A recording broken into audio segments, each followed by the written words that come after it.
I realized that although governments are composed by individuals and organizations, their political environment makes the way they learn very complex.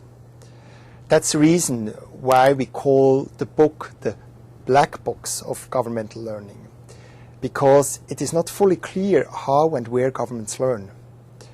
Obviously, there are many informal as well as formal ways they learn. The book is all about formal learning events, such as conferences, workshops, trainings, and e-learning events. My experience showed me that governmental learning is not just happening, it has to be actively initiated and carried through.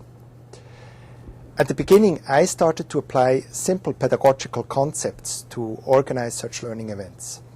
Depending the results, I adjusted the concept with new theoretical approaches, which I applied again to improve the concept.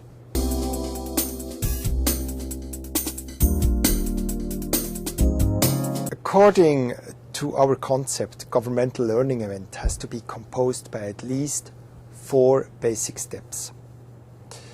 In order to attract the learning actors' attention, you have first to define a set of knowledge which is relevant to them and which represents the state-of-the-art knowledge in regard to the given topic.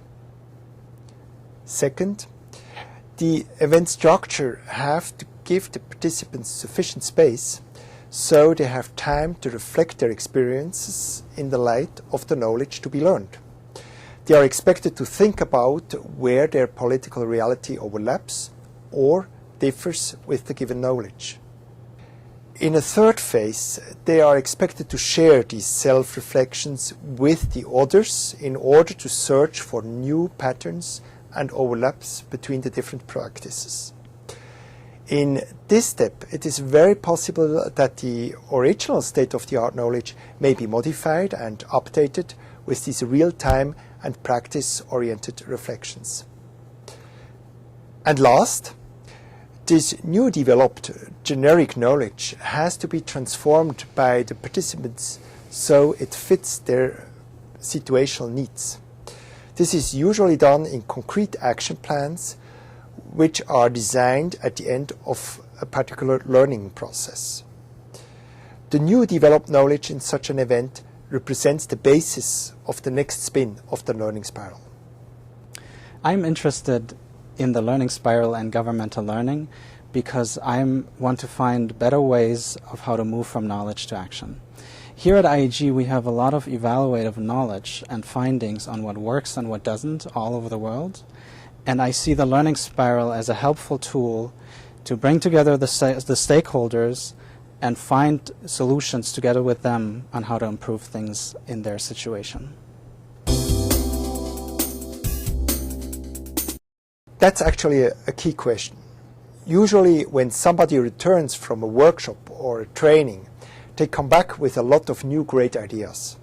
However, since nobody else participated at the event, the new initiatives do have often little support by others and get easily lost.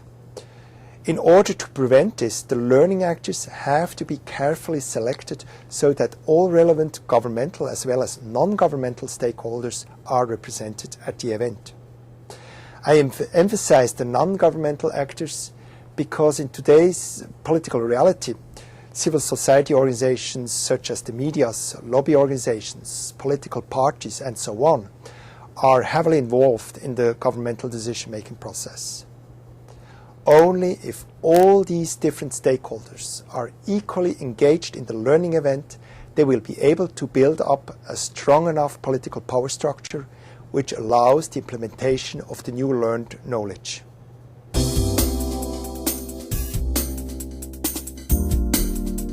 I would like them to take away 3 messages. First, learning is key in moving from knowledge to action. And the learning spiral is a concept that helps us bring together stakeholders on the basis of knowledge that we have created and find out how it fits to their situation. Secondly, learning is not a one-way street. All involved stakeholders and we as IEG, as an organization that produces knowledge, can learn from what our stakeholders' experiences are. And thirdly, learning is not a one-time event. Learning takes place over time and in networks. And the learning spiral helps to create and sustain those networks and communities of practice, of actors who are willing to learn from each other.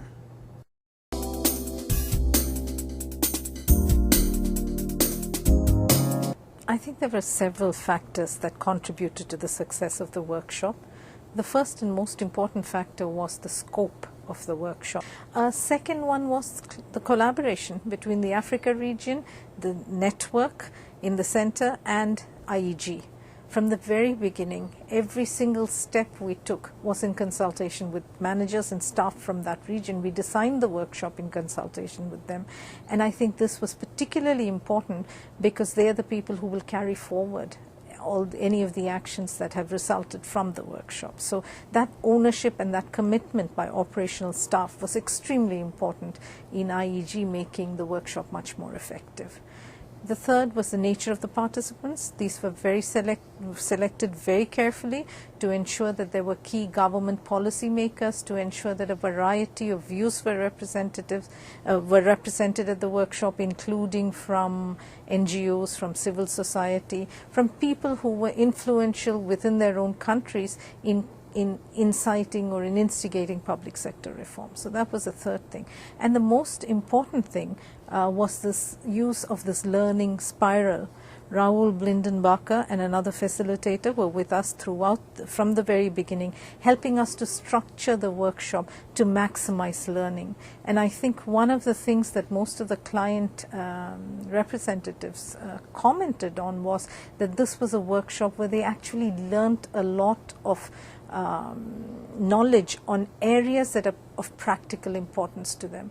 So I think it was this breadth of the scope, the collaboration between the three different partners, the nature of the participants, and this learning spiral that together made it a successful workshop. This was a workshop, in some senses, changing roles and changing perspectives. The workshop was organized at the end of a series of evaluations by IEG of the bank's work in public sector reform, in my case, decentralization.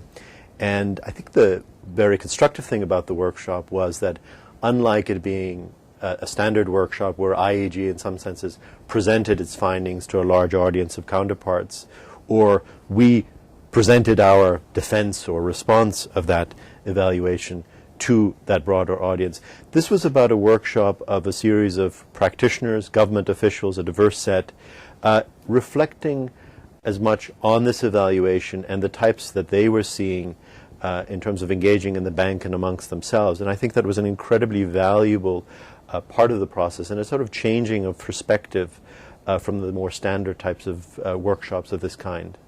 One of the striking things that came out of the workshop, I mean, you reflect often on workshops, they go on, you get done, and is the kind of energy that was there at the end of the workshop among the participants to continue the dialogue. And I think this is one area where we still have to find the right modalities to do that. How do you facilitate and connect participants from these different countries that in the course of their day-to-day work don't often get this type of opportunity, and continue to have that type of dialogue facilitated and ongoing? And I think that was both one of the more sort of exciting things at the end of the workshop, but perhaps also one of the more challenging things. I know there are different ways of trying to do that, but thinking through that, I think, is important.